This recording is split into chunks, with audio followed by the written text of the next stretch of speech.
लेकिन साहब मानसून सत्र खत्म हो गया, जम्मू कश्मीर को रियासत का दर्जा नहीं मिला, अब आगे क्या?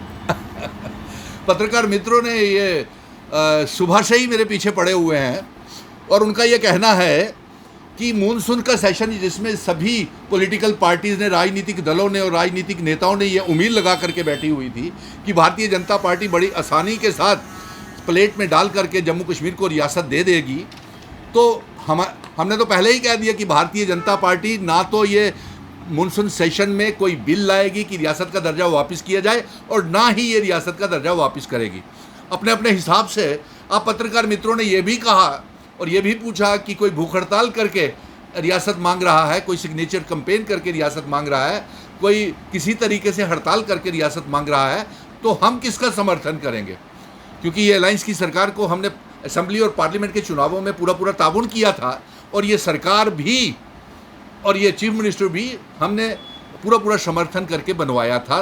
तो आप पत्रकारों ने पूछा था कि अब हम किसके साथ जाएंगे, तो हमने ये कहा था कि जो सिग्नेचर कैंपेन के साथ रियासत हासिल करना चाहता है हम उसको भी साथ देंगे, जो भूख हड़ताल करके रियासत हासिल करना चाहता है हम उसका भी साथ देंगे।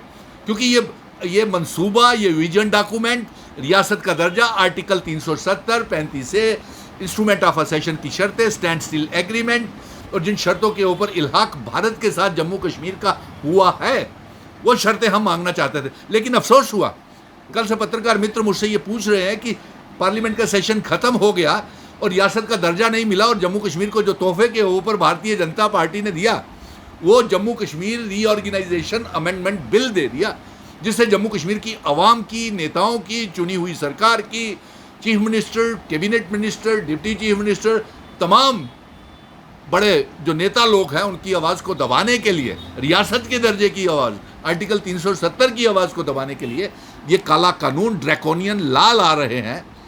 एक अनकॉन्स्टिट्यूशनल, गैर संविधानिक और संविधान विरोधी बिल है ये, और ये लाएंगे। और मुझे यहाँ तक ये सूत्रों के हवाले से जानकारी आ रही है कि ये भले ही सेलेक्ट कमेटी में चला गया है लेकिन Jammu Kashmir reorganisation amendment bill ला करके ये साजिश खेलेंगे और जम्मू कश्मीर में खरीद फरोख्त करने की पूरी कोशिश करेंगे एमएलएस की और विधायकों की। और ये भी कोशिश करेंगे कि अगर 30 दिन कोई भी चीफ मिनिस्टर या कैबिनेट मिनिस्टर या डिप्टी चीफ मिनिस्टर जेल में बंद रहता है तो 31वें दिन उसको टाटा बाय बाय हो जाएगी। लेकिन ऐसा हम चुनौतियों का मुकाबला करेंगे, इन बातों से नहीं डरेंगे। और कुछ पत्रकार कह रहे थे कि क्या ये जम्मू कश्मीर की सरकार को इस्तीफ़ा नहीं दे देना चाहिए? क्यों देना चाहिए इस्तीफ़ा? जम्मू कश्मीर की आवाम ने चुन करके भेजा है, जम्मू कश्मीर की सरकार बनाई है, मुख्यमंत्री बनाया है, अपनी उंगलियों के ऊपर स्याही लगा करके सिग्नेचर कैंपेन और अंगूठा दबा करके ईवीएम का, आर्टिकल 370 की मांग और रियासत के दर्जे की मांग का एक किस्म का उंगली पे स्याही लगा करके चुनावों में सिग्नेचर ही तो करके दिए हैं, उससे भी बड़ा काम किया है कि एक सरकार बना दी। अब सरकार आगे करे अपने तरीके से काम।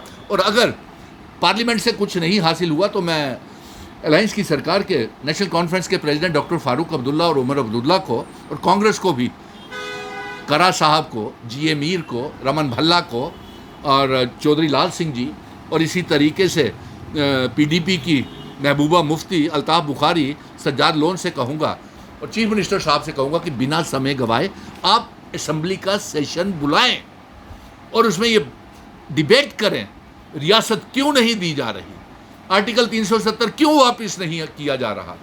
हम तो जम्मू कश्मीर, लद्दाख, पीओके, गिलगित बल्टिस्तान को जम्मू कश्मीर रियासत का हिस्सा बनाना चाहते हैं, भारत का हिस्सा बनाना चाहते हैं। लेकिन ये इनकी मंशा पूरी नहीं है। ये रीऑर्गेनाइजेशन बिल के तहत जम्मू कश्मीर अमेंडमेंट बिल जो लाया है, ये इस बिल के तहत ये जम्मू कश्मीर को और बर्बाद करना चाहते हैं।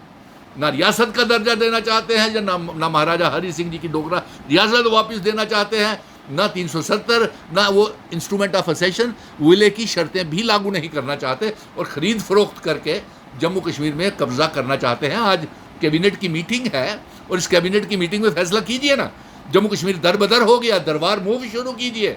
हमारे पावर प्रोजेक्ट 200 यूनिट जो बिजली फ्री देनी है, 12 गैस के जो सिलेंडर देने हैं, डबल राशन देना है, अभी तक हमारी बहनों को, बच्चियों को, जिनकी वो 50,000 से 75,000 शादी के लिए पैसा है, वो अभी तक नहीं मिल रहा। हमारे फ्लड आया है, फ्लड में आने वाले किश्तवाड़ और चशौती और कठुआ में जितनी तबाही बाढ़ की वजह से हुई है, उन और जो जितने लोगों ने जाने गंवाई हैं, उनको पैसा नहीं मिल रहा है। जानकारी ये भी आ रही है कि उनके परिवारों को पैसा नहीं मिला है अभी तक। जख्मियों के इलाज के लिए आपने 50,000 रुपये का ऐलान किया है, 50-50 लाख रुपया खर्च आ रहा है। उनकी टांगों में प्लेटें पड़ी हैं, बाजू में प्लेटें पड़ी हैं, शोल्डर पड़े हैं, लक उनके टूट गए हैं, रिब्स टूट गई हैं, शोल्डर्स टूट गए हैं, बहुत खर्चा आ रहा है उनके ट्रीटमेंट पे। सो अभी तक वो मुआवजे की रकम भी नहीं मिली। लेकिन सबसे बड़ा गंभीर चिंता का विषय इस समय रियासत का दर्जा बना हुआ है। जी उमर अब्दुल्ला साहब, आप रियासत के दर्जे के लिए असम्बली का सेशन जल्द से जल्द बनाएं, क्योंकि ये हमारे महान पुरुष जो एलजी साहब हैं, महान एलजी हैं, उनको तो ये महान से शक्तिमान बना रहे हैं। आपके पास क्या ताकत रह गई? आपके तो यहाँ पे राज्यसभा की सीटों के चुनाव नहीं करवा रहे, 4 सीटों के बाई पोल्स असम्बलियों के नहीं करा रहे, म्यूनसिपल कॉरपोरेशन के इलेक्शन नहीं करवा रहे, तो किस तरीके से जमहूरियत की बहाली करेंगे? ये मर्डर ऑफ डेमोक्रेसी है। ये जम्मू कश्मीर को कुछ देना नहीं चाहती है बीजेपी, आरएसएस। ये सीधा सीधा हमारा कहना है।